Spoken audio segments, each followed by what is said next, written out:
πώς μπορώ να βρω τον κατάλληλο εξειδικευμένο παιδιατρικό φυσιοθεραπευτή για το παιδί μου. Το πρώτο που μας ενδιαφέρει είναι η εξειδίκευση. Η εξειδίκευση παίζει πάρα πολύ σημαντικό ρόλο σε αυτή τη διαδικασία ανάπτυξης του παιδιού σας, γιατί ένας παιδιατρικός φυσιοθεραπευτής είναι διαφορετικός από έναν άλλο εξειδικευμένο στα αθλητικά, ας πούμε, ή κάποιον που είναι σε γενικά νευρολογικά ή ενηλίκων περιστατικά. Έτσι, ο παιδιατρικός φυσιοθεραπευτής μπορεί να σας κατευθύνει και να είναι αυτός που θα σας πει ποιο είναι το σωστό και το λάθος για το παιδί σας. Αυτός που γνωρίζει πάρα πολύ καλά τη φυσιολογική ανάπτυξη, αυτός που γνωρίζει την παθολογία και αυτός που μπορεί να σας κατευθύνει εξειδικευμένα πια για το τι πρέπει να γίνει στο δικό σας το παιδί. Επίσης, δεν πάτε σε έναν παθολόγο το μωρό σας, το πάτε σε έναν παιδίατρο. Ούτε πάτε για το δόντι σας σε έναν ορθοπαιδικό, έτσι δεν είναι? Άρα χρειάζεστε εξειδίκευση. Το δεύτερο είναι να έχει εμπειρία. Η εμπειρία παίζει πάρα πολύ σημαντικό ρόλο σε ένα παιδί το οποίο σήμερα ξεκινάει τη ζωή του και χρειάζεται κατεύθυνση. Και εσάς μπορεί επίσης να σας κατευθύνει μέσω της εμπειρίας του. Η εμπειρία χτίζεται χρόνια με τα χρόνια, αποκτάτε μέσα από μια διαδικασία τριβής της δουλειάς μας για όλους τους ανθρώπους, όχι μόνο για τους παιδιατρικούς φυσιοθεραπευτές. Άρα είναι πάρα πολύ σημαντική να έχετε έναν έμπειρο δάσκαλο και για σας και για το παιδί σας. Η παιδιατρική φυσικοθεραπεία είναι ένα ιδιαίτερο κομμάτι. Φροντίστε λοιπόν η εμπειρία να είναι ένα από τα ζητούμενά σας. Το τρίτο, λοιπόν, να ακολουθεί τις επιστημονικές εξελίξεις. Ο παιδιατρικός φυσικοθεραπευτής, επειδή οι εξελίξεις τρέχουν στον ιατρικό τομέα, πρέπει να τις ακολουθεί. Ποτέ δεν είμαστε επαναπαυμένοι, γνωρίζουμε κάτι και αυτό είναι από την αρχή της δουλειάς μας μέχρι και το πέρας της δουλειάς μας. Η ιατρική κοινότητα ξεκινάει, αλλάζει, πράγματα τα οποία πιστεύαμε παλιά δεν ισχύουν πλέον, έχουν αλλάξει, έχουν διαφοροποιηθεί στο πέρας των χρόνων, άρα ουσιαστικά εσείς ζητάτε κάποιον που να είναι μέρος μιας κοινότητας που εξελίσσεται. Η εξέλιξη είναι αυτό που θέλουμε όλοι μας, εκτός από την εξειδίκευση και την οργάνωση έτσι, της σκέψης μέσω της εμπειρίας. Άρα, σε μια διαδικασία όπου ένας φυσιοθεραπευτής γνωρίζει ένα μόνο πράγμα και με αυτό κατευθύνεται όλη του τη ζωή, μάλλον λίγο χάνει σε σχέση με κάποιον άλλον που ακολουθεί τις εξελίξεις και μπορεί να έχει ίσως και περισσότερα από ένα όπλα στη φαρέτρα του για να μπορέσει να βοηθήσει τον ασθενή του.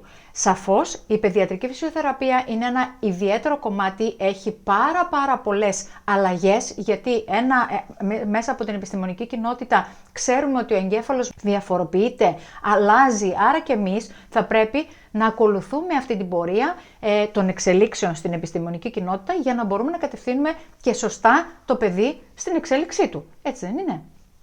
Μην επαναπαύεστε λοιπόν, πρέπει ένας φυσιοθεραπευτής όπως και οποιοσδήποτε άλλος στη δουλειά του να εξελίσσεται. Να είναι ικανός να συνεργαστεί μαζί σας. Τι σημαίνει αυτό? Ο ικανός συνεργάτης είναι αυτός που μπορεί να βοηθήσει το παιδί σας να το πάρει με το μέρος του, να το βοηθήσει στο να έχει διάδραση με τον θεραπευτή και επίσης μαζί σας. Είναι ένας άνθρωπος ο οποίος θα σας βοηθήσει σε όλη αυτή τη διάρκεια που θα κρατήσει αυτή η σχέση σας σε συνεργασία. Τίποτα δεν γίνεται μόνο του. Κανένας δεν λειτουργεί μόνος του. Πρέπει λοιπόν οι άνθρωποι να συνεργαζόμαστε. Θα πρέπει λοιπόν να είναι ανοιχτός σε μια συνεργασία μαζί σας, όσο δύσκολο και αν είναι, όσο και πιο ιδιαίτερο χαρακτήρα μπορεί να έχει ο ένας ή ο άλλος από εμάς, κανένας δεν είναι ίδιος με τον άλλον και όλοι μας ακολουθούμε κάποια διαδικασία προσέγγισης ο ένας με τον άλλον. Να έχει αυτή τη διάθεση λοιπόν. Πρέπει να συνεργαστείτε. Να μπορεί να λύσει το πρόβλημα του παιδιού κάθε φορά.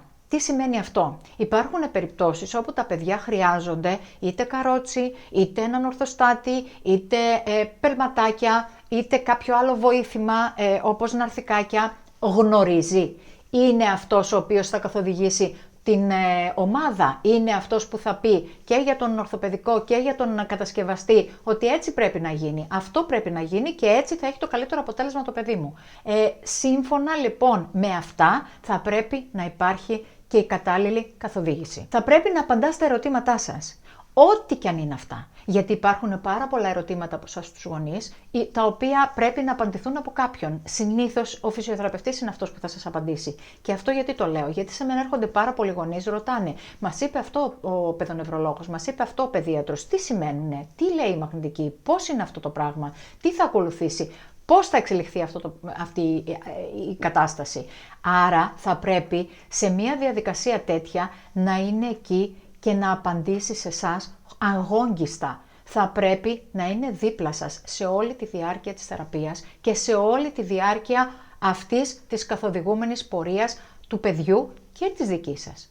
Είστε ομάδα. Θα πρέπει επίσης να θέτει ρεαλιστικούς στόχους και να τους επιτυγχάνει. Τι σημαίνει να θέτει στόχους? Ακούω πάρα πολλές φορές ότι πηγαίνει κάποιος σε έναν φυσιοθεραπευτή, άσχετα αν είναι παιδιατρικός ή όχι, και δεν του λέει ο φυσιοθεραπευτής, ξέρεις, οι στόχοι μας, σύμφωνα με τα δικά σου προβλήματα, είναι αυτοί οι στόχοι. Αυτή είναι η επιτεύξιμη. Αυτό μπορώ να κάνω σήμερα, αύριο, μεθαύριο.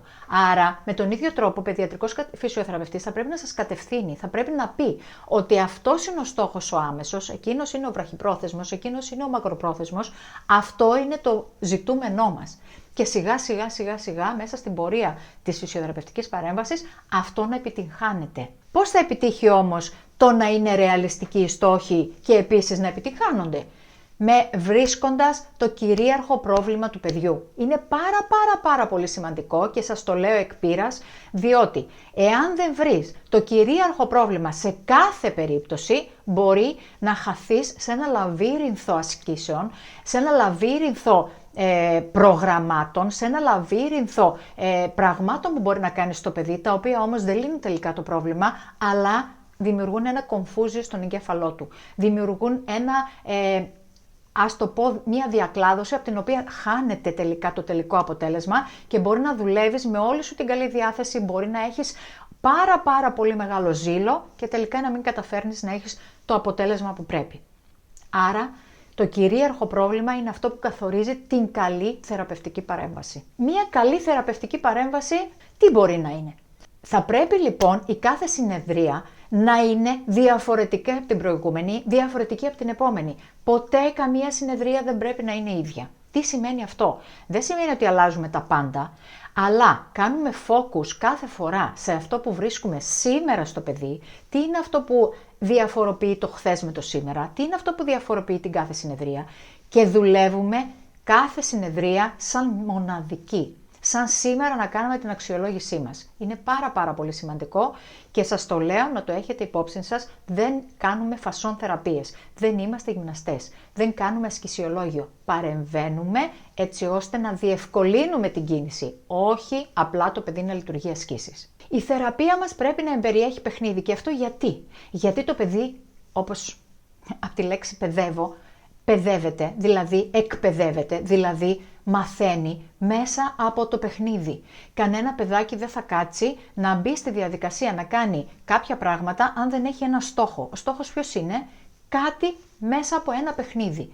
Και αυτό δεν σημαίνει ότι συνέχεια θα παίζει το παιδί. Όχι. Απλά πρέπει να καθοδηγείται μέσα από το παιχνίδι για να είναι ευχάριστο, να μην του έρχεται δύσκολο και επίσης να βρεις έναν τρόπο σαν θεραπευτής να μπορεί να ακολουθήσει αυτό το πρόγραμμα. Είναι πάρα πολύ σημαντικό για το παιδί να είναι ευχάριστο αυτό που κάνει, αλλά επίσης να είναι καθοδηγούμενο και να έχει αποτέλεσμα. Το επόμενο είναι να αγαπάει τη δουλειά του ο θεραπευτής σας. Είναι πάρα πολύ σημαντικό και σας το λέω εκ πείρας, πρέπει να αγαπάμε αυτό που κάνουμε για να το κάνουμε καλά. Η αγάπη ενός ανθρώπου για τη δουλειά του καθορίζει το αν είναι καλός στη δουλειά του, εάν αγαπάει αυτό που κάνει και επίσης αν αγαπάει το γιατί το κάνει. Άρα, ένας άνθρωπος ο οποίος είναι θεραπευτής θα πρέπει πρώτα απ' όλα να αγαπάει τον ασθενή του. Ο ασθενής μας είναι αυτός που πραγματικά θα μας δώσει το feedback ότι αυτό που κάνουμε τον ενδιαφέρει, του αρέσει και τελικά έχει αποτέλεσμα. Έχει στην καθημερινότητά του ένα θετικό πρόσημο. Είναι πάρα πολύ σημαντικό να αγαπάμε τη δουλειά μας. Μέσα από την αγάπη στη δουλειά μας γινόμαστε καλύτεροι άνθρωποι, γινόμαστε καλύτεροι θεραπευτές, γινόμαστε καλύτεροι γενικά. Άρα η αγάπη φαίνεται ενός θεραπευτή για τη δουλειά του. Αγαπάει το να είναι στο στρώμα με το παιδί, αγαπάει να το αγκαλιάζει, αγαπάει να είναι μαζί του.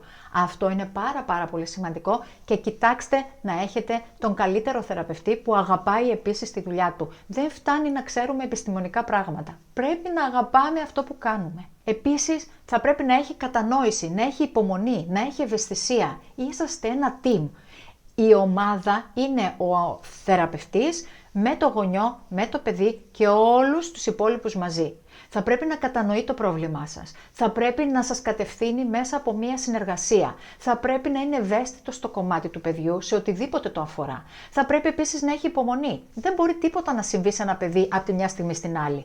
Πρέπει να έχουμε υπομονή και έτσι θα κατευθύνει και εσάς. Να έχετε και εσείς υπομονή με το παιδί σας. Να μπορεί σιγά σιγά να ανεβαίνει λειτουργικά επίπεδα χωρίς να υπάρχει άγχος από εσάς, χωρίς να υπάρχει στρες από το παιδί και αυτό να γίνεται ευκολότερα. Επίσης, ο θεραπευτής σας θα πρέπει να σας εμπνέει εμπιστοσύνη.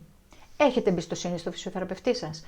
Έχετε εμπιστοσύνη στο τι σας λέει, γιατί σας το λέει, σας κατευθύνει σωστά μέσα από μια διαδικασία συνεχόμενης διάδρασης, γιατί η εμπιστοσύνη χτίζεται. Δεν είναι κάτι που είναι συγκεκριμένο και το βρίσκεις εκεί στο ντουλάπι και το ανοίγεις και το παίρνεις. Η εμπιστοσύνη είναι κάτι που μεταξύ του θεραπευτή και του γονιού ή του οποιοδήποτε άλλου συνεργάζεται με τον θεραπευτή, χτίζεται μέρα με τη μέρα, ώρα με την ώρα, συνεδρία με τη συνεδρία, λεπτό με λεπτό. Έτσι μόνο μπορείτε να προχωράτε μπροστά μαζί με τον θεραπευτή σας. Και το τελευταίο, να είναι αρρωγός στην προσπάθειά σας. Τι σημαίνει αυτό? Να είναι μαζί σας. Είστε team. Πρέπει ο θεραπευτής μαζί με τον ορθοπαιδικό, παιδονευρολόγο, παιδίατρο, εργοθεραπευτή, λογοθεραπευτή, οποιοδήποτε είναι αυτός που είναι μαζί με το παιδί σας σε αυτή την προσπάθεια, πρέπει να είστε team. Πρέπει όλοι να συνεργάζεστε. Πρέπει όλοι να ξέρετε πώς και γιατί κάνετε αυτό που κάνετε.